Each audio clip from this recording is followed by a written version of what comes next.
is the Spokane Soccer Show, proudly presented by Flatstick Pub, and I am your host, Benji Wade. On today's show, Zephyr FC are fighting for their playoff lives, but they're back home for the last 5 games of the 2026 season. Speaking of home, order has been restored for Velocity FC following a pair of 3-1 wins at one stadium. Meanwhile, we bid farewell to Reign FC in Spokane, while the Sounders have to catch the Tigers by the tail tonight to stay in the CONCACAF Champions Cup. Joining me to serve up only the best vibes about all things soccer in the fine city of Spokane, it's Shadle Park Boys and Impact FC head coach Mike Policio. Hi, Mike. Hello. Catch me up on what you've been up to, man. I've missed you. Our audience has missed you. What have you been doing? Give me the TLDR version of your life lately. All right. So the TLDR is like really easy. I had spring break and I didn't do anything. It was great. Really? I really needed to recharge my batteries. I get it. You know, when you're pushing it a little bit and you're like, no, I actually have to do nothing. I took a break from all things soccer, all things movies, went over to Port Townsend to visit some family. The family involved with Wildland Co-op. You're going to hear that name again on this podcast. I think so. Had a good ass time. What'd you do? Nothing. Perfect. I did stop by, and if you follow my movie podcast, I did stop by an old 1906 movie theater called the Rose Theater in Port Townsend. That was quite beautiful. Used to be a vaudeville theater in 1906 when it was first started, and it is now 120 years later a technically 3-screen, 3-auditorium movie theater, little independent movie theater. And it was super cool. That's really cool. I was bewitched. Have you ever been bewitched by a theater such as this one? I have. The Magic Lantern here in the fine city of Spokane. How old is that? Not as. Okay. Obviously. I mean, it's an old building, but the business, I think, started in the 80s. I think. The 1880s? You know what? Definitely not. Okay, I want to tell you a couple things. First of all, we're recording this on Wednesday, April 15th, the day Americans pay the government taxes for never-ending wars. So we do that every day, to be fair. We do, but despite telling us that they won't. So let's indulge an hour of distractions from all that. However, our fine listener and viewer, hopefully you're viewing this, with some Spokane Soccer Show shout-outs. You ready? Yes, we have so much to cover that we just kind of have to move with some velocity. Hey, that sucked. That was really good. That's not going in the podcast. We leave it in the podcast. But you know what is going in the podcast? This bubbler I'm about to crack. Dang it. All over it did spittle on my freaking laptop every time. I think it'll survive. Okay, you go first. Okay, I only have 2. Okay, go. Okay. My first shout out is to the Rave Foundation, which is a charitable wing of the Sounders and the Reign. And the reason I'm shouting them out is because they gave $2,500 to our favorite Spokane Impact team and honored us at halftime in the match against Denver. I was at the Denver game. Yeah. It was really kind to them. So that type of philanthropy deserves a bit of a shout out, I believe. It absolutely does. My second shout out is to my co-teacher and also a Spokane Impact coach, Darby Santos. Shout out, or Darby. Schmidl-Kofer, if you want to use her actual name. She is creating Adapted Field Day on May 14th at Shadle Park High School. And that brings adaptive populations to have their own field day. And it's all of SPS schools. It's schools from outlying areas like Riverside. I believe Mount Spokane's actually going to be there too. Anyways, it's such an awesome event. And it is also where I met Nil Vignals. Of course. Who suckered me into coaching the Spokane Impact. So without Darby's Adapted Field Day, you would be introducing me as one coach of one team instead of one coach of 2 teams. Well, it would be hard to come by more meaningful work as a soccer person, though, than what you're doing with Impact FC. So shout out Darby, shout out Nivignals, shout out Mike Policio. Shout out friends of the show, Brian McClatchy, Anthony Urlacher, and Enrique de la Noval for supporting the Spokane Soccer Show with monthly contributions.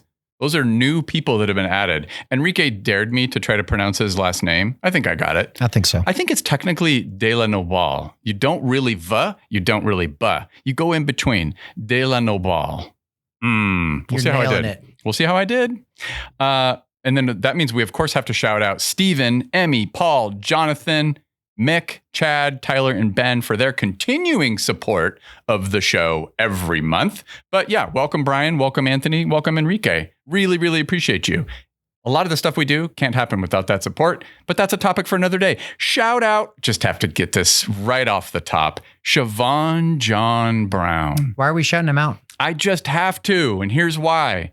I was exchanging some texts and then reading what he had written on usltactics.com. Of course, I'm talking about the one-of-one unicorn of soccer nerds in the United States, and that's John Morrissey. He had this to say in his blog today, which was also shared by our friend of the pod, Lauren, on Discord. And this is what he said about Shavon. I really liked what Shavon John-Brown brought from the striker spot last week. Consider a play like this, where the natural winger is able to curl around the edge and receive behind Richmond's back five. John-Brown is quick and instinctive, offering the sharp movement that can bend defenses out of shape. I don't know if he's the long-term number 9 pending Nico Brett and Anwar Pelaya's health, but he's a heck of an ace in the hole. Much more about SJB when we get to our discussion of recent velocity games, but I just wanted to say it from the top of this podcast. Shout out Shavon John-Brown. Plus, I just love saying Shavon John-Brown. It's the coolest name in the USL, I think. Probably. One of them. Yeah. It's got to be. It's right up there. We have a few really cool names on our team. Yeah. Anyway, I want to say shout out Sam Meza and Reign FC. We're saying goodbye to Reign FC, but I so thoroughly enjoyed the 2 of the 3 games that they played at one stadium I got to see in person. I didn't get to see the game where they put a hurting on Kansas City Current, sadly. Me neither. Yeah, I missed that one. But I did get to see Jess Fishlock play against Denver when you received that $2,500 check. Mm-hmm. But Sam Meza, everybody knows this story. She played for, well, if you don't, I'm going to give you a little brief version of it. She played for a few months as a loan player from Reign to Dallas Trinity. She was shredding this league, and they were like, I think we could use her. And so they immediately bring her back. They put her in the team for Reign, and then she ends up getting a call up to the U.S. women's national team. So she is just completely on the ascent, and watching her in person, I didn't get to see her when she came to Spokane. She came here with Dallas, but she was an unused sub on the bench of that game where Kenzie Weiner got taken out. Do you remember that? Yeah, in the 94th minute. Yeah, it should have been a pen. Yeah, so she was there, and then she ended up going to Flat Stick Pub on the first anniversary birthday, actually my birthday as well. The Spokane Soccer Show and me share a birthday at Flat Stick, and she was down there with some Dallas Trinity players. So anyways, I've always found that narrative fascinating that we had this player that did so well and then was recalled on her loan. But seeing her in person, she is just incredible. It was one of those things where I had this repeated expression that reminds me of the Leonardo DiCaprio meme. You know, the one where it's like he's pointing and he's got the beer can. Yeah. I was doing that, but I'm like at games and pointing at her and like what she just did. It was like over and over again. She would do something of such distinction and class as a footballer that I was just like, holy crap. I'd be looking over at somebody that was watching the game. Did you see what she just did? One in particular, she gave up a ball. She was getting pinched by a couple defenders against Denver, about 10 yards outside of the box of Reign FC, and got the ball taken away from her. She actually kind of was a really uncharacteristic kind of clumsy moment. But what does she do? She immediately redeems herself with like this recovery tackle at the top of the box. Anyway, it's my favorite position, the one that she plays, that kind of holding 6, but also a 6 that can kind of do everything. Head on a swivel. She plays rugged. She's always poised. She always feels like she's perfectly balanced. You see glimpses of this here for Zephyr FC too with Sophie Braun's play, who I think has improved so much as a player, by the way, and just had a win against, who was it? Venezuela? I didn't see who they played against. I saw they had a win though. Shout out Seattle and women's soccer, largest standalone crowd for a women's sporting event in Seattle history. Over 36,000 people at last night's U.S. women's national team game versus Japan. Shame about the result, but that crowd. A lot of people. Yeah, and these are not nice nights. We're going to get to the weather in Seattle later in the podcast. And finally, one more very, very special shout out. Velocity FC captain Luis Heel and his wife just welcomed a baby girl to their family. Shout out to his family. Future Zephyr player. Future Zephyr player. Let's go. Congrats, Luis. Yeah, totally. I have never received more questions about a player's status because Luis has been gone for a bit. He and his wife have been expecting this baby. So baby is born. All is well, and he's expected to rejoin the club ahead of the next game, which will be on April 25th against Sacramento Republic. But until he does, we wish his family the best and hope they're enjoying their new addition. Okay, that's our shout out. So let's take one quick break. When we return, we're going to talk about some soccer games. Yes. The Spokane Soccer Show is proudly presented, as always, by Flat Stick Pub. And Mike, did you know? Tonight in Seattle, Washington, our friends Noah and Ari of Lobbing Scorchers are going to be doing a pre-game podcast live at Flat Stick Pub in Pioneer Square before they then go over to the stadium, watch the second leg against Tigres, a Liga MX team that they're playing against in the CONCACAF Champions Cup. They are down 2-0 in that competition. We'll talk a little bit about that probably later on in the podcast. But shout out Flat Stick Pub. It's going to be really cool. It's something we're trying to replicate, like what happened when they came here for the Sounders game. They did a pregame and a postgame reaction show, live podcast. I just think that's super cool. I also want to confess, I was supposed to be there. This is my big idea of like, hey, why don't we do this? And I'm going to come over. It'll be a whole thing. You guys came over here for the second leg against Vancouver. I'll go there for the second leg against Tigres. And then Snoqualmie Pass had other ideas. 7 inches of snow overnight. Last night? Yeah. Oh my gosh. Sucks, man. Yeah. So I had to cancel my plans, bro. I've got a really expensive ticket that I don't know what to do with. So anyway, I just want to say, shout out Flat Stick Pub. It's really cool to like do something on the west side with Flat Stick. We did that a little bit at the Open Cup game against Ballard, but baby steps. I want to just float the idea here in Spokane. Can you imagine? You and I pick a game. We do a live show at Flat Stick here in Spokane. Maybe it's a game of consequence. Maybe it's just something we give it a shot and we give people fair warning that we're going to do it. And we open up a chair. We did this back in the first year of Velocity FC before Zephyr were even a thing. And it was an opportunity for the community to drop by, give their scorching take. That's where the name Lobbing Scorchers comes from, by the way. From community takes that are scorching? Well, their takes mostly, Noah and Ari. But yeah, I just thought it'd be really fun to maybe do something like that down at Flat Stick. So what do you think? You up for doing that? I reckon so. I bet you would be. The Spokane Soccer Show is also proudly supported by Spokane City Credit Union. And you know what they don't have at Big Dumb Banks, Mike? If you go to your nearest web browser, hopefully on a laptop or a desktop, and you go to sccu.net, Big Dumb Banks don't have an animated jackalope on their website. That's what me and my team at Midnight Waffles, we made this really cool thing. It's a take over their homepage. I recommend everybody go there. Go to sccu.net and check it out. It's also that time of year for Spokane City Credit Union where the Greater Spokane Parks Challenge is in full swing. For the month of April, there are 2 challenges as always, lots of prizes to be earned for your participation. All you got to do, go to a park, take a photo of yourself, your family, your friends, doing fun things at any of our beautiful parks, and you have a chance to win. One of those prizes is for the bonus challenge this month, 4 tickets to see our beloved Zephyr FC playing at one stadium. Go to sccu.net/GSPC to register today.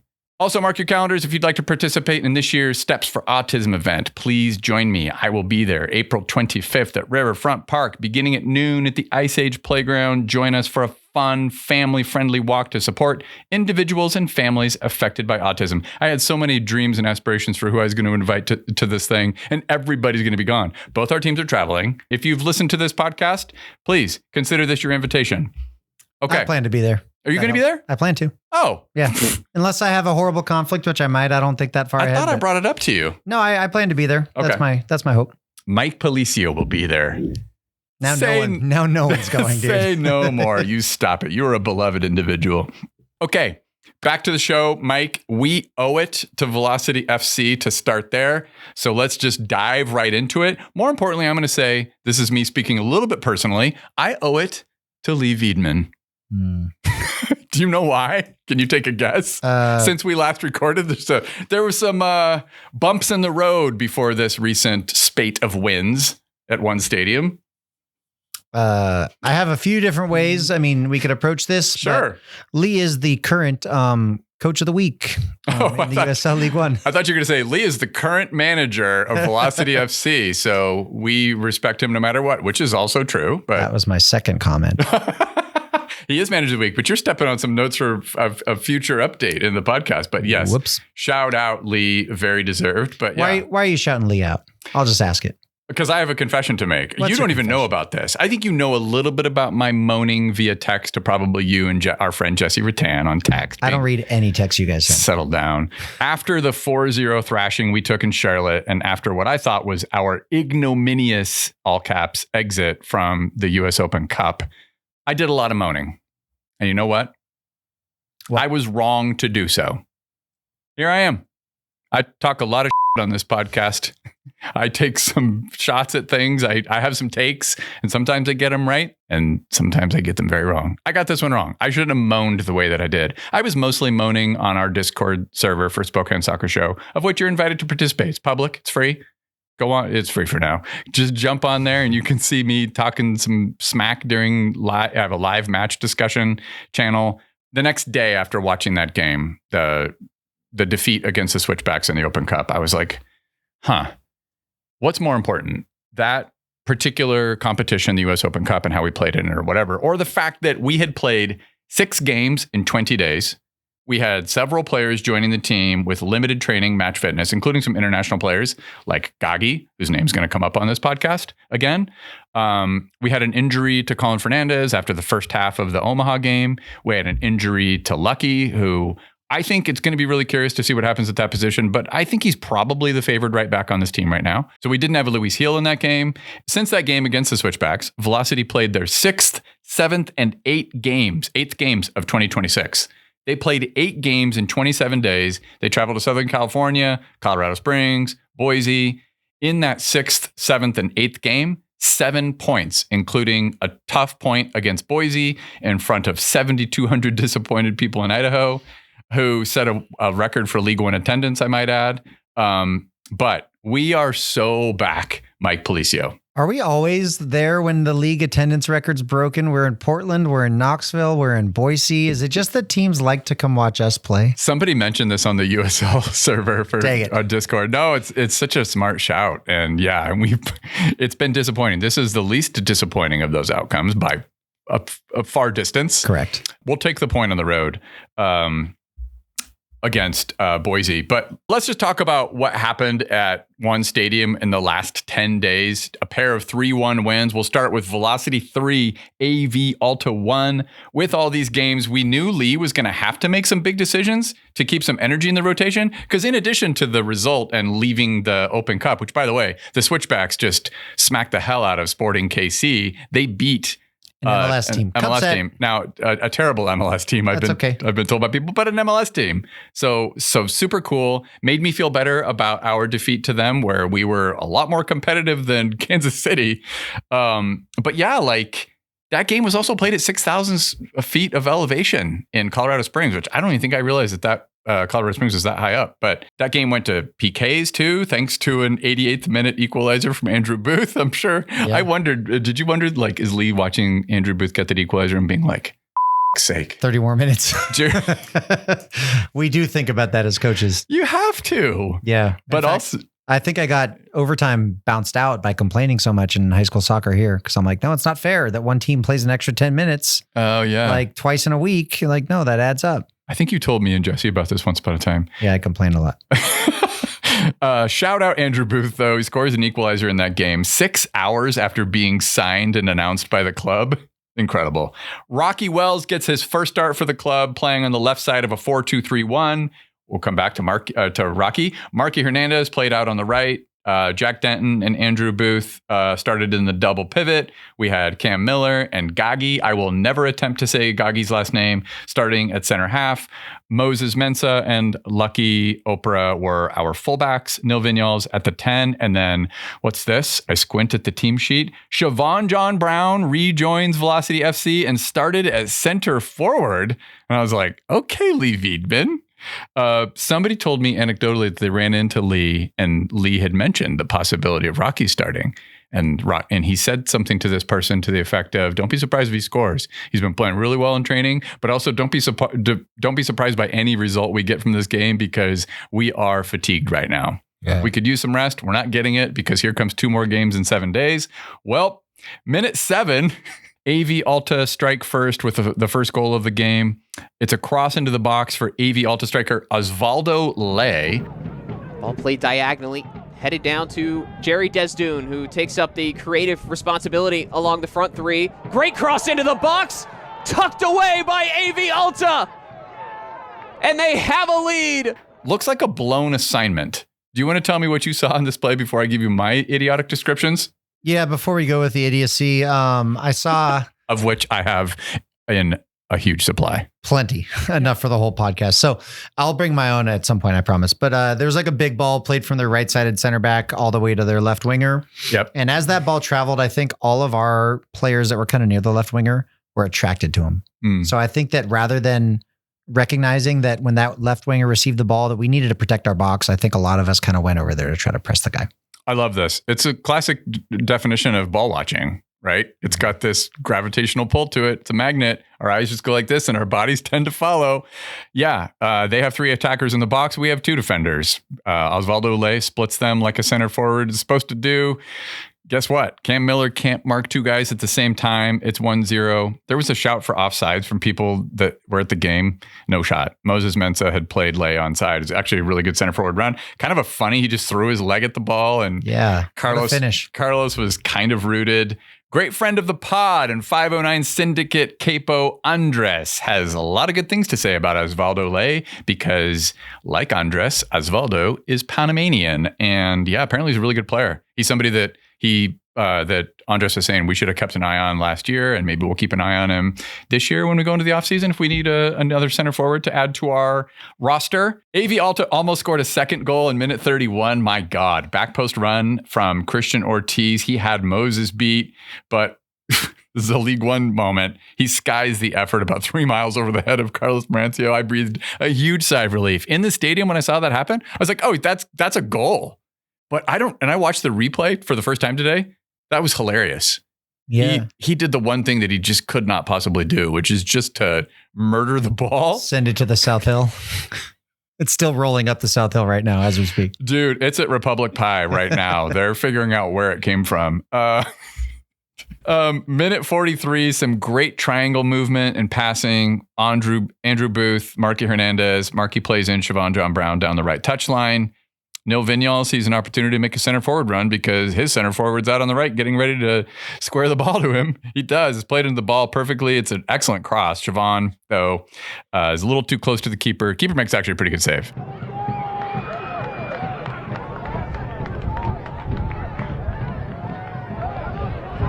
Hernandez outside of the football for Shavon John-Brown. Cross! Denied by Smith. Great save. You don't really expect the player in Nil's position to place it. You know, you're expecting him to just get good contact just on touch it, which he did. Totally. And yeah, it just happened to be a very good save from the goalkeeper. But that prime assist zone is active again. Dude. You find that space, you put the ball into those spots. It's very difficult to defend. It's everywhere in these highlights. Man, I feel like I just need to make a clip out of our prime assist zone that starts with Chris Watkins from Gonzaga when he was still managing the women's team. Love it. Let's just be real here. After that goal in the 7th minute, and that wayward effort from the AV Alta kid in minute 31, velocity were shitting all over AV Alta in this game. That is true. I actually want to pause here because it's later in my notes, but I think it's better to talk about it here. Part of that shitting all over AV Alta happened because of the efforts of our 18-year-old local product, Rocky Wells. Yeah. Rocky balled, I'm going to stop cussing, but Rocky balled the F out in this game. I was so impressed with how Rocky played. Can you point out a couple things that you saw from him, especially in the first, I would say the first 30 minutes, but even in the second half, he was doing some good shit. Yeah, what I'll say about Rocky's performance, and I agree, it was very good. You would kind of expect Rocky to come in and just have a fly on the wall type performance. Yeah.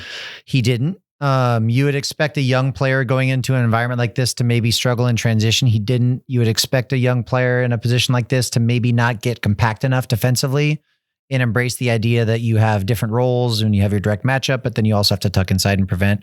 Nope, he did great with that. And you might expect that he doesn't have any ball recoveries. He had 5. So he gave the ball away very infrequently. I mean, Nil had a better pass percentage than he did, but Marky did not, and Shavon did not. So that's very good from a kid coming into this role. That's fantastic.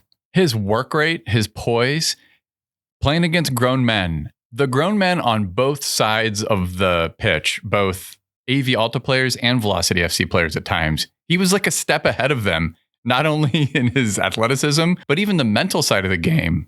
Some of these really clever players of ours, like Markey, oh my God, I loved watching the two of them play together. Even Moses, when he came down the left touchline in the first half, there was so much intricate, fun shit happening. It was a real joy to watch and a total surprise to me. I had seen very little of Rocky. I've not seen Rocky play very much soccer. I'm going to be totally honest with you. Yeah. I don't go to their training sessions. I didn't see him play for Crossfire, So this has been like one of my first opportunities to really see him play, and he can flat out play.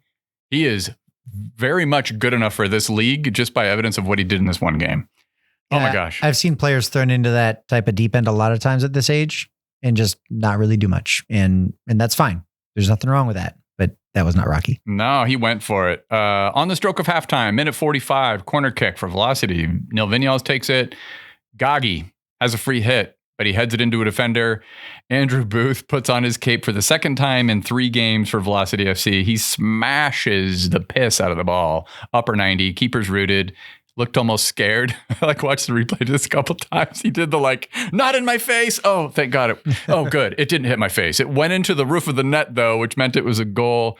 He just kind of flinched and flapped at it. 1-1. And suddenly I kind of felt like it would be shocking if we didn't win this game in the second half. That's how I felt going in after scoring that equalizer before the whistle for halftime.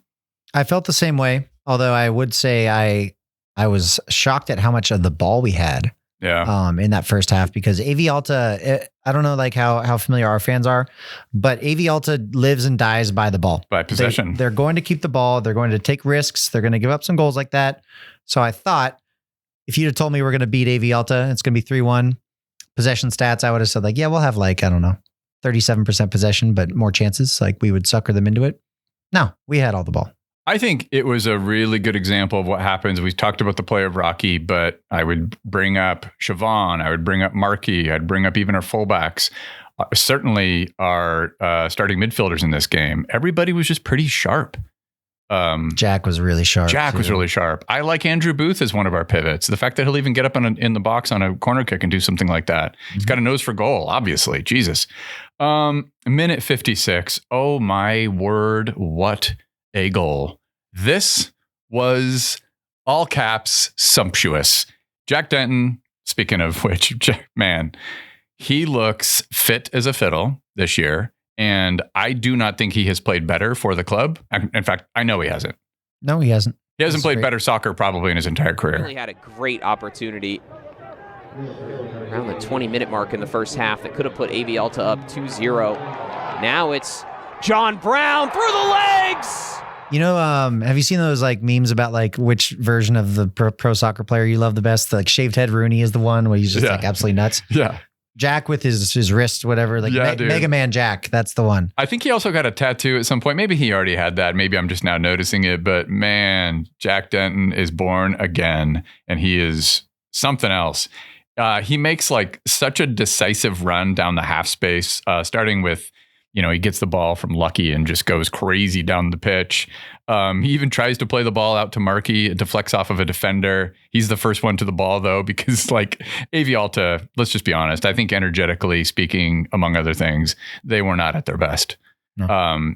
But he leans back and he volleys a through ball into the path of Shavon John-Brown. Shavon times his run perfectly. He splits two defenders. That's his job as a center forward. He's doing center forward stuff. Takes one touch. He just chests it to his feet, slots the ball between the keeper's legs. Chef's fucking kiss. Just brilliant goal. You have thoughts on this goal? Yeah, I could go on. I mean, I think it's a phenomenal finish from Shavon. Like it shows just how good he is in front of goal because he's shown us multiple times. Totally. But again, shows us how good he is. But I think Jack just taking chances and taking risks that other players won't take in this league. They just kind of like receive it on the back foot, play the ball to the next guy, check their shoulder, that's boring over there, and then do it again. Jack's not doing that. Jack is willing to be audacious. He's willing to be a bit brave. He's willing to be imaginative. And you know how much I talk about that on this podcast, about how that's really important. Not only is it entertaining to watch, but it leads to goals. And speaking of which, I especially love this ball from Jack because he would probably have preferred to play the ball on the ground to Shavon, right? Because he knows that the chance is gone if he waits, because he's got a defender who's closing down on him. So it asks more of Shavon John-Brown that he volleys it, but Jack knows that's how you score. That's how you score. It's this moment right now. I either try to put this thing in the air, even though I'm leaned back and it's going to be a volley, or the play's gone. Yeah. And he plays it over the top. It's high degree of difficulty, which, by the way, makes both the touch and the finish from Shavon John-Brown all the more beautiful to see. Yeah. So you just do not see goals like that scored in League One very often. No. Just a fantastic goal. Both teams spend the next 30 minutes with a few half chances. Nothing really convincing, if I'm being honest. Minute 93. Whew. I'm stressed. You're not at the stadium for this game, so one of the rare ones you missed. You took a little break. Told you I did nothing. You had to rest. Or break. You had to rest. I feel like you're discouraging me from taking rest in the future. Take rest in the future. I'm wearing a Hope Squad t-shirt. I'm texting Mike, and he's like, I'm resting. I'm standing next to Jesse, freaking out. You guys are on that corner. AV Alta have where it's being taken, right? Yeah. Okay. No, we're at the other end of the stadium. Okay. But AV Alta have a free kick, right? Well, because I always want to see them attacking the south goal. You were on that corner. Yeah, I was. Okay. Yeah. I always stand northeast, southwest. If you ever want to find me at one stadium, northeast corner when we're attacking that goal, southwest when we're attacking that goal. AV Alta have a free kick. This is so nerve-wracking because we have got to get all three of these points. We've earned them. We've deserved them in this game. But the ball is sent into the proverbial mixer, pings around what feels like a dozen times. My heart is about to stop. A cross into the box is deflected off the goal by Andre Lewis. Shout out Andre. It's huge clearance. It's such a huge clearance that damn near went to the halfway line. Mm-hmm. Nico Brett holds up play to wait for a run from Nil Vignoles. Nil takes just one touch. It's a perfect delivery from Nico. Takes one bounce and Nil takes a touch. Keeper's off his line. It's almost the exact place on the pitch as his 1:20:48 goal against Hearts of Pine in the semifinal last year of the USL League One Championships. And again with his toe, again bottom left corner. Waiting for reinforcements. He's got Vignoles busting along. The keeper's out, and it's 3-1 to Spokane. I just picked that up and thought about that when I was watching these highlights today. I was like, dude, it's a toe poke again, and it's into the bottom left corner. The celebration's the same too. He falls on his ass. Yeah. It's 3-1, and I go from nerves to ecstasy. So anyway, what a game. Yeah, I was thrilled to have that exclamation point on that game because we deserved more than just the 2 goals. Absolutely. And then honestly, it really easily could have been 2-2. Could have been 2-2. That was so great. Yeah, from one end to the other. Yeah. Nothing feels better in soccer. No. At some point in this podcast, we're going to talk about these signings that we've made because they're all playing super well. We shouted out Jack. We shouted out Shavon John-Brown. Still more to come from both of them in the next game that we're going to talk about. But Gagi, it's my first up close look at him. Wow, what a neat player. Didn't realize how good he was and how comfortable he was coming forward in attack. Like, he's really good with the ball at his feet. He's a really big center half. Yeah. All that kind of Eastern European pedigree just really shined in this performance. I started to see some of the Gagi stuff that I'm not really familiar with his game, but I'm learning, and I like what I see. Yeah. Gets very involved on set pieces, as you'd expect. He's going to bag a few goals for sure. He's a handful, isn't he? Andrew Booth was on a 25-day contract. I'm really curious to see what the club's going to do with Andrew because, wow, he's been heroic in 2 of these performances at least, and I think he's played really well. Yeah, I mean, the question, I know nothing, by the way, but the question is like whether we got him on a 25-day because we had a ton of games. And we had Luis Hill out. And we figured we could use in Colin too in his position. So do we need the help or is it an audition? Because if it's an audition, put the ink down right now. That's an easy one. And if it's an audition and if we can't keep him for whatever reason, he's going somewhere. Anyway, if we can't keep him, thank you. Thanks, dude, for scoring all them goals. For real. Moses Mensah in this game, I thought this was his best game. And he's really like, okay, I'm seeing some stuff now. I think he had a couple rough starts early or rough appearances early. And now I'm like, oh, this is the quality. This is why Lee signed this player. Also saw some very good flashes from Medgy Alexandre, whose name's going to come up a lot soon. When he came on for Rocky Wells, he played for 30 minutes. And I was just like, whoa, I'm starting to see it. Yeah. That on-ball skill. He's pretty smooth operator. XG in this game was 2.13 for Velocity FC against 1.06 for AV Alta. So, enough about that game. If that game was dinner, the next one was dessert. Mike Dessert comes Belicio. after dinner. Yeah, it sure does. Velocity 3, Richmond Kickers 1. 3-1's our favorite scoreline this year. That was pointed out by a friend of the podcast. I think it was Nathan who pointed this out. That's a good scoreline. Zach Styles or Nathan? I can't remember. Anyway. Either way, shout them both out. Yep. I watched this game on ESPN from Port Townsend, and I was admittedly quite distracted, but I did my best. Where were you watching this game? From my house, because You were still doing nothing. Taking a break, Benji. He was still doing nothing. Take your breaks if you need them, guys. Mike was still doing nothing. Don't let people like Benji discourage you. A couple changes from the AV Alta game. Andre Lewis started with Jack in the double pivot. Medgy Alexandre got his first start on the left. Not his first start. I don't think it's his first. I'll have to double check that. But he started out on the left. Joe Gallardo started out on the right. Shavon John-Brown stayed up top as the lone striker and Nil behind him as the 10 again. Nick Spielman came in for Gagi at right center half, and Derek replaced Moses Mensah at left back. Just a few minutes into the game, Lucky crossed the ball into the box. Poor attempted clearance by a Richmond defender. Ball falls to Joe Gallardo. I did not see this in real time. I had to watch this on the highlights. It's a tough angle, but he strikes the fear of God into the ball on a half volley. Oh my God. He hit it hard, dude. Dude, he hit that so hard. He was the Missouri Valley Conference Midfielder of the Year in back-to-back seasons. Spokane lights it off. Gets every ounce of it, but sadly it's always rising. Nearly skims the bar, might have nicked the bar. Oh, I think it hits it. I think it full on hits the bar. Dude, yeah. Would have been a contender for goal of the year if it had gone in, because it's kind of at a weird angle, but it was like top bins left, upper left corner. Oh my God. But it's a sign of things to come, because guess what? Minute 10, ball is pinging around the right side of the pitch. It's Lucky again, and he sees that somehow Medgy Alexandre has donned his invisible suit, and the Richmond backline don't seem to notice that he's over there. You should probably mark that guy. This reminds me kind of like what happened to us on the AV Alta goal that you were describing. Like, it's a little bit of ball watching. Mm-hmm. It's too much. They're overloaded to Lucky for some reason. There were actually two defenders on Lucky. Lucky does a great job of picking his head up and noticing Medgy Alexandre is apparently invisible to Richmond. He's all alone, back post. Lucky's cross is on the money, but Medgy has to either take a touch or volley it.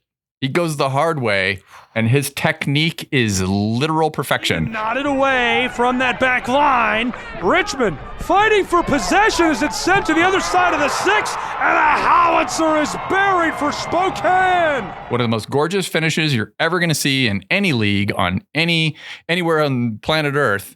Can you tell me, Mike, what was so beautiful about Medgy's technique on this goal? The beauty of it is that if you use your laces, you might get the power he got. It might go into the ground and then squeeze in, and that's great. Yep. There's nothing wrong with that. That's what I would have tried. I would have sent it to the South Hill, but I would have tried with the laces. When you could try to use the inside of your foot, the trouble is that you may not get that power. So you really got to commit to it, and that maybe draws away from your technique.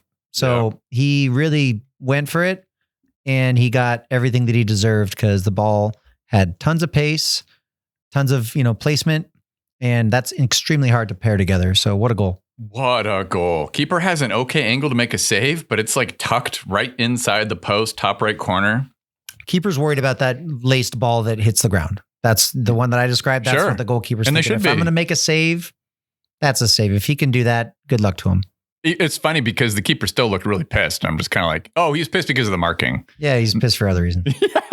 Just 5 minutes later, it's Medgy providing more threat. He's going 1v1 outside the box. He beats his defender to the end line. Prime assist zone. His cross is deflected off the hands of the aforementioned upset Richmond keeper right into the path of Jack Denton. Again. Walking it toward the area, cuts to the end line, banged out front and returned to the back of the net.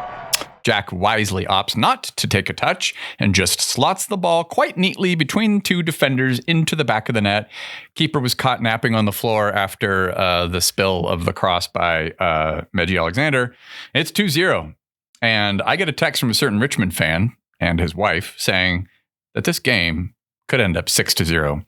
It turns out that Richmond's win against Loudoun United in the second round of the U.S. Open Cup ended up with them enduring significant casualties to their best and most experienced defenders, which is a real bummer to find out, especially when it was like, 10 minutes or 15 minutes in the game and it's 2-0. And he's like, yeah, this could end up 6-0. Wow. I didn't know that. Yeah. That sucks. But well, good for us. The Kickers will be hosting Columbus Crew, another MLS showdown. Hopefully a cup set tonight in the Open Cup. It's going to be a lot tougher, I think, for them to take care of business. You never know. They get a lot of people that show up for those Richmond games, especially an Open Cup game against an MLS team. We've had some cup sets. We had Louisville City knocked off Austin FC last night. That's right. Ray Serrano started that game. I consider that a little bit less cup setty, but it's still a cup set. Still Louisville still is MLS. So Ray Serrano. Yeah, they got big time players like Kyle Adams and Ray Serrano. Mukwele Akale, Masongo's brother, who's a stud and left New Mexico United to join them. So minute 34, we still have some things to work out defensively with this team. Like we're not done. We still have some things to do. This is a lot of good things happen in these two games, but this goal should never have happened. Richmond striker Josh Kirkland has both our center halves' attention at the edge of the penalty area. In what area? Are you going to say the prime assist zone? You're going to. He plays the ball for Darwin Espinal, who takes an unbelievable touch and puts the ball on a dime for German midfielder Tarek Panholzer, who has all the time in the world to measure its shot and beat Carlos near post, while I counted 5 velocity players around him, and that makes it 2-1. Set up, but kind of hard to do with injured back lines. Kirkland's got it. Almost gets the connection. It's loose, and he delivers. Should have never happened, Mike. Please explain why it did, because it really sucked. I think there was unfortunate. I think there was a deflection on the ball that came across. I think that's what happened. And then this is the really, really bad part. Lucky cannot lose runners like this. It's those lapses that he still really needs to address in his game, in his defensive duties, especially when that runner is Darwin Espinal, who's one of the, I think, better attacking players in this league. He's certainly the best attacking player for Richmond. He should have, he's the guy that, when you go out onto the pitch and you're like, all right, what are we going to do today? He'll have the neon lights blinking above his head, like threat. Way too casual with how Lucky let him run in behind. But I had a question. The cross that he made to Panholzer, did he mean to do that? No, that's what I meant by the deflection. I think that one. It didn't. No? Okay. Maybe I'm out of my mind. It did. I thought this, I watched it 5 times in slow motion because I was like, Espinal's touch is insane. Minute 57, Velocity are in a bit of discomfort in the defensive third. Andre plays the ball back to Carlos, who punts it past the center circle to clear the lines. And now, in fairness to Kickers defender and captain, Dakota Barnathan, he's a great player, but he does the one thing you don't ever want to do as a defender on a 50-50 ball. What does he do? Flick it the wrong way. He headed it backward. So if the Barnathan mistake wasn't bad enough, his teammate Mujib Marana will be seeing this moment in his nightmares for the rest of his life. The center field stripe Richmond misfired, and Kirkland can't regather as it's sent all the way to Marancio, who skies this over the top. Back for it, Velocity, a foot race. He's got it and finished beautifully. This moment is definitive Shavon John-Brown for me. It is a fantastic first touch that he makes, admittedly, but that's not what makes this a definitive Shavon John-Brown moment. It's how freaking annoying he is to play against. He still uses his strength and his pace to get to the ball. So Barnathan heads the ball backwards. Doesn't realize that he's just made it easy for the center forward on the opposing team to make a run on that. Marana comes up to try to help clean things up. Shavon's touch puts it around Marana. He's running in behind. Marana's trying to keep up. He uses his strength and pace, and he just puts Marana right on his ass. He embarrasses Marana, and then the keeper comes off his line. He slots it past him. It's a beautiful finish. I cannot imagine playing against Shavon John-Brown. I just want to take a moment in this podcast to say that is what I said about him when we played against him in 2024 when he was on Central Valley Fuego. Just an annoying player. I'd get your blood pressure rises every time there's a really good player on the opposing team, then they get the ball or they're around. Shavon's always been like that. And now he plays for us, and I could not be happier. He is my favorite Velocity FC player right now. Just right now, though. He's got to keep it up to retain the title. You know how I am.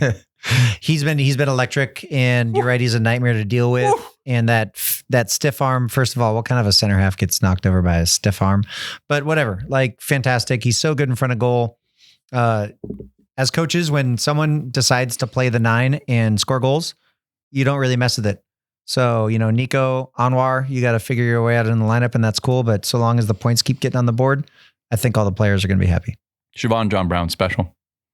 I don't care if it's Virgil van Dijk. He's knocking so over strong. 6'2" guys. He'll knock over anybody. That's Shavon John-Brown. That's the Shavon John-Brown way. He cannot be replaced right now at center forward for us. No, that'd be a silly choice to put anyone but there. I'm sorry. Put him there. I'm sorry. You've earned every job. Like, you want to play right back, you want to play right wing, you want to play center forward. Shavon can play all 11 positions. Carlos, he's coming for you. When we lost to Charlotte, when we lost to the Switchbacks, when we got a tough 1-1 draw against Boise despite a 2.73 to 0.58 XG disadvantage, we did not have Shavon John-Brown. Just saying. Mm-hmm. That was the ball game. 3-1. XG 1.51 for Velocity FC, 0.51 for Richmond. Whew. What a couple of showings. USL League One Team of the Week. Mike stepped on this earlier in the podcast, but listen to this, folks. Jack Denton, Shavon John-Brown, Moses Mensah, Lucky Oprah, Nil Vinyals, and manager Lee Wiedman, all named. Sometimes those League One things, I think of all the weird things that they do in the USL, whether it's a Super League, League One, Championship, whatever, they do their little like power rankings. That stuff's just clickbait. But the Team of the Week stuff, I feel like they do a pretty good job with that. It's not voted on by fans, which is partly why I like it. But here's what I think we need to say about the second and third goal in this game in particular, and some of the goals in the AV Alta game as well. You do not see goals like this scored in League One. And that's the difference. Just class finishes. So I want to ask you, Mike, what can we do? What evidence of our play from these recent games can we build on in terms of like repeatable ideas, tactics, play, anything? Is there something that you see in this that you're like, okay, that's something we can do more of? Yeah, I think that, I could be wrong here. I don't have any insider information, but I don't think that Lee drew it up and said, we're going to outpossess AV Alta today. Yeah. And we did. And we really bullied them around. So I think that that's worth building on, our ability to, get on the front foot and stifle the opposition defensively and keep the ball and make our attacks worthwhile. I think that's well worth keeping. I think our numbers in the box. So like on Jack's goal, we had like 5 players in the box. Oh, and I think that's such a great feature of a team. When it's time to go forward, we're getting in. Not we're getting in all the time, like idiots, so that we can get countered. We're getting in at the right moments. I think those two things are really big for us. This is stuff that Nicole Lukic has talked about wanting to do with Zephyr FC, and we get a little bit more of that with us and play a little less negative. I will be so thrilled. And of course, look, AV Alta, Richmond Kickers will not finish in the top half of the table, but that does not take anything away from the performances that Velocity FC just showed. With injuries, fatigue, without our captain and one of our best players in the history of the league, and Luis Heel. Mm-hmm. For me, though, it is the technical quality and some outstanding individual play. Lee has his principles, but the players have to play, and they played. And that's what made me really happy. And when I was upset about the Colorado game, it was because we looked, forgive the pun, switched off. Not just heads down, because you can be upset and have a moment, whatever. We're all human beings. But when I feel like there's no effort, that's when I will get frustrated. Ready to talk about some players? Yeah. Medgy Alexandre, Gagi, Moses Mensah, Andrew Booth, Nick Spielman have all been either good or exceptional additions to this team. Wow. Some signings. So shout out to the club, USL Spokane, Gareth, Lee. These are some really good signings. Joe, did you get Joe in there? Joe Gallardo has flashed some stuff from his 2024 best year with Union Omaha. I still think he's got some things to figure out. He's in a weird role. I don't look at him and think outright winger, but I'm also kind of like, where else do you put him? So he doesn't have pace to be played in behind or with balls over the top like we used to do with Pierre Reedy down the left. So he's got to do other things. And I think that's just going to be up to him and the team to get used to playing with him. So I feel like there's so much more better soccer to come from Joe Gallardo. Nil is playing his best soccer yet for Velocity FC. Holy cow. Nil's been great. Ooh. Denton is playing his best soccer yet as a professional, perhaps ever. Rocky is now a player We could play Rocky Wells and be like, yep, he's going to put in a shift. All of this, and I think our consistently best players from the last 3 years haven't even either needed to play at all, in the case of Luis or Colin, or play their best. You know, Derek's been rested quite a bit too, which I've been really encouraged by. I'm glad that we have the cover in Moses, and I'm glad that Moses has stepped up and shown he's more than a capable deputy for Derek Waldeck. For sure. Yeah. Yeah, no, Derek, the tough part about replacing Derek is that he's very good at playing left back. So if it's a big drop off, you get suckered into just, I'll play Derek again. And I don't think that that's good for any player to just play. No, and early on, you and I were both kind of like doing this expression, about Moses Mensah. But in the last 2 games, I'm like, oh, that's a baller.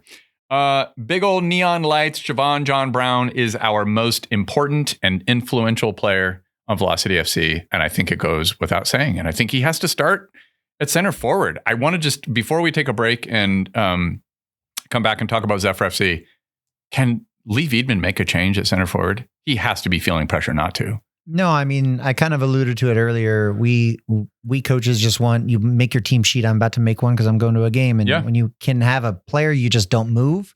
That's a really good foundation. And I think when you look at him and look what he's providing the team and look at the production, you don't move him. That's what I think. I can't disagree. And I don't think he started certainly against Richmond because of fitness issues or injuries. I think it was a choice. I think he was made the first choice starting striker, which hopefully puts a little pressure on Nico and Anwar too, of like, when you get your opportunities, score goals, right, or have goal contributions, provide threat, something, because we've talked about it a lot. I think our attacking returns have been disappointing through 2025 and early in 2026. It was headed the wrong direction. Well, 6 goals in 2 games now that Shavon John-Brown's back with the club says a lot. Okay, let's take one more quick break. And when we come back, we're going to talk about Zephyr FC. The Spokane Soccer Show is proudly supported by Inland Imaging. We put our bodies through a lot, Mike. Well, I do. I don't think you do. Just by being bipedal, upright humans, upright animals, whether you're out there playing, coaching, chasing your silly kids around the soccer field, or just living your life, or resting, as Mike likes to do, at some point, you need answers. And when you need imaging done, you want it done right. You want it done close to home. You want to work with people who actually treat you like a human being. Inland Imaging has been serving the Inland Northwest for decades. Radiology, MRI, CT, ultrasounds. These are the people you want in your corner. They are local, trusted. They are genuinely excellent at what they do. It's both competence and care. Learn more about one of the best radiology companies in the country at inlandimaging.com. Wildland Co-op also proudly supports the Spokane Soccer Show, and they are a small farm, a brewery, a winery, and a local goods market serving 20 varieties of beer on tap, guaranteed to be something you're going to like.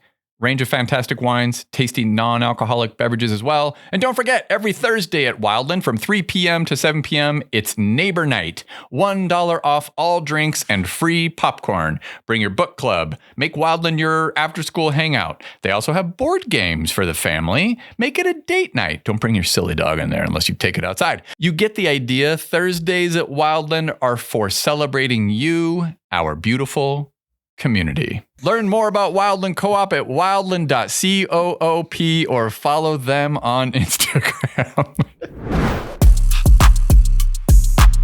All right, you jerk.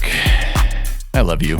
I love you too. Let's catch up on where things stand with Zephyr FC. We are going to talk much more about Zephyr in our next episode following their upcoming 2 performances. However, the last 3 games provide a kind of, I'm going to describe it as a through line for how this season has gone. Since we last recorded, Mike, they lost 2-0 to DC Power here at One Stadium in a game that I was fully convinced they were going to win. Right? Coming off the 3-0 win against Brooklyn. Me too. And it was a pretty flat performance and a very disappointing result, especially when you think about back-to-back wins against Carolina and Brooklyn, where we scored 5 and conceded 0. A really resilient, though, and impressive 1-1 performance against by far the best team in the league in Jacksonville. Holding Jacksonville to 1 goal at their stadium, not easily done. Very few people have done that, and to get a point off of them at the same time. Because I'm sorry, but Jacksonville is freaking running away with this thing. Then we go to Dallas, give up an own goal, concede a penalty early in the second half, Cat Rapp does score her first goal for Zephyr FC, which is a very beautiful goal, by the way. Great feed from the right half space from Maddie Desiano. Cat Rapp makes a great run into the box. What a finish. What a finish, but it's minute 88. You're thinking, there's a lifeline. Get that equalizer. We really need to come home with a point. And we concede a third goal. 2 minutes later, 3-1 ends up the final score. And I think we needed a result from this game. However, you and I were arguing before we started recording about how mission impossible this is. We're still in this thing. I didn't think we were either. I was talking to my neighbor about the game the next day and being like, man, I think we had to win that game. Otherwise, we're not going to be in the playoff hunt. But there are 5 games left in the Super League for Zephyr FC. All of them are at one stadium. It's going to come down to the following: Dallas, DC Power, or Zephyr for that final playoff spot. Brooklyn are technically still alive, but nobody believes in Brooklyn. Sorry, Brooklyn. And also their last 3 games are on the road. Brooklyn's first against Sporting Jacks, then against Lexington, and then on the final day of the season, narrative, you can tell where I'm going with this, May 16th at one stadium where they could possibly play spoiler against Zephyr FC if we're still in the race on No chance. May 16th. No chance they spoil us. Yeah. So the other issue for Zephyr FC, though, is that some of this is outside of our control, right? Like Dallas is currently in 4th. We do have a game in hand on Dallas, but they have a 6-point advantage on us. They have 32 points. We have 26. Never mind. They have the same number of games as us. So that's going to be tough to overcome. But Zephyr FC, the 2 of our last 5 games are against the 2 best teams in the league, Sporting Jacks and Lexington. But how sweet would that be to get some results here at home against those teams, especially Lexington for obvious reasons? Dallas have the easiest schedule for their last 5 games, including games against Tampa Bay and Fort Lauderdale. So I think, again, you and I were on the same page going into that game. We needed a result. We probably needed all 3 points. This is going to make it very tough unless Dallas slip up, which they're definitely capable of doing.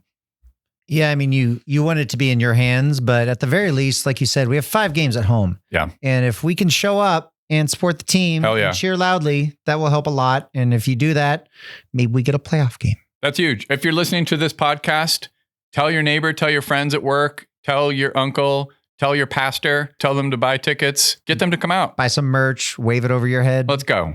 This is how we do it, community. All right, to summarize Zephyr FC, before our next episode where we're going to talk all about them, here's where I'm at right now on this season. And I'm wearing my Zephyr FC zip up, which I love, this hoodie. This is my favorite piece of gear from USL Spokane. Who encouraged you to purchase that?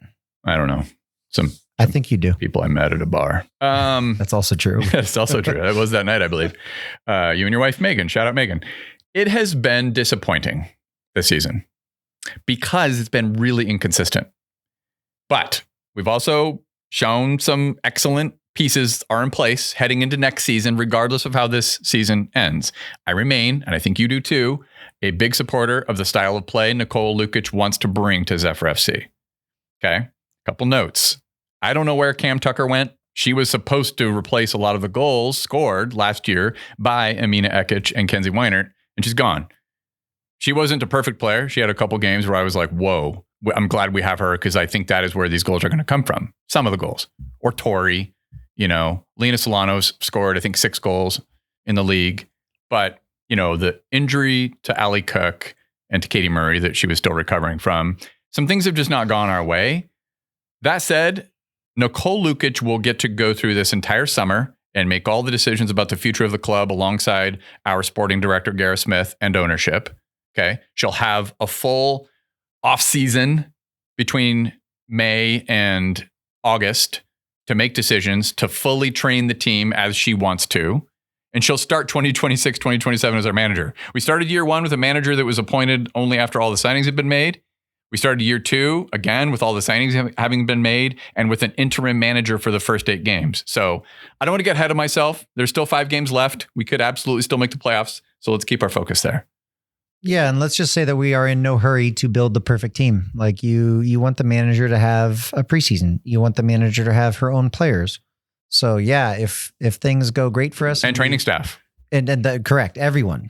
Which is a currently, and Nicole Lukic went on Riley James' podcast to talk about this, that they have an all-women coaching staff. All women. Yeah. So having that continuity alone will mean a lot. You and I can talk a little bit this summer, probably in early June, about the state of things with the USL Super League. Attendance isn't as good as it was last year. It's not down markedly.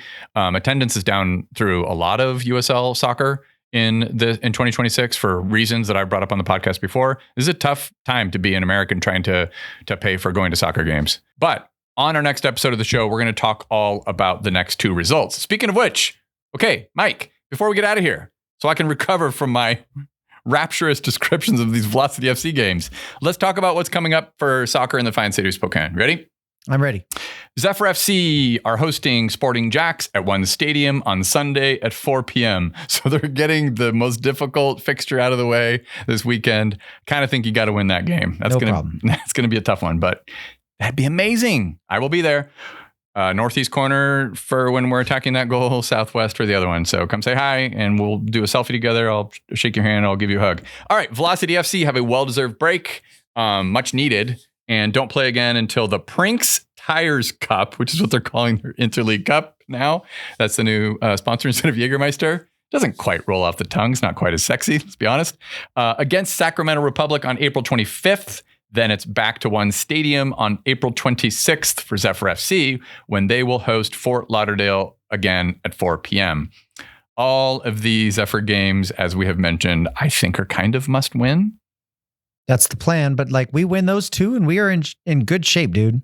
Like right out the gate. Oh my God. Let's totally. go win Then those we go first into two. the Lexington game and we're like, ooh, narratives. Smelling blood. Yeah. Let's go. All right. Meanwhile, tonight in Seattle, down 2-0 on aggregate to Tigres after the first leg of their CONCACAF Champions Cup game, where they went down to Nuevo Leon. The referee did not help them, but they also didn't help themselves. They were not very good. They have to win tonight by a score of 3-0 or 2-0 and get to penalties and win there to advance because they reward, I didn't realize this until today, away goals. Yep. It's a thing. We got rid of it in Europe, but we forgot to do it over here in CONCACAF. Away goals suck ass. I was aware of it during the Vancouver game when they scored on us. I was like, oh, is this going to be a thing? Yeah, dude. Yeah. Okay. Ugh. So that's going to be tough. I will be watching that game. I'll probably get a hold of my friends Noah and Ari of Lobbing Scorchers afterwards and give them my half-assed stupid takes about a team I've just started following. But yeah, that's happening tonight. So this episode will already come out after that result has happened. That's going to do it for this episode of the Spokane Soccer Show. I'm going to shut up and get out of here so Mike can go. You're going to go to a game? Shadle Park Boys Soccer versus Mead Boys That's Soccer. right. You're coaching tonight. Thank you all for supporting the show. Special thank you to Brian, Anthony, Enrique, Stephen, Emmy, Paul, Jonathan, Mick, Chad, Tyler, and Ben for continuing to support the show every month with your hard-earned money. If you like what we're doing and you'd like to contribute $5-10 a month, I would really appreciate it. So would Mike. If not, please be sure to rate and review the show because that is free. And as always, thank you to my sponsors and thank you, Mike. Thank you, Benji.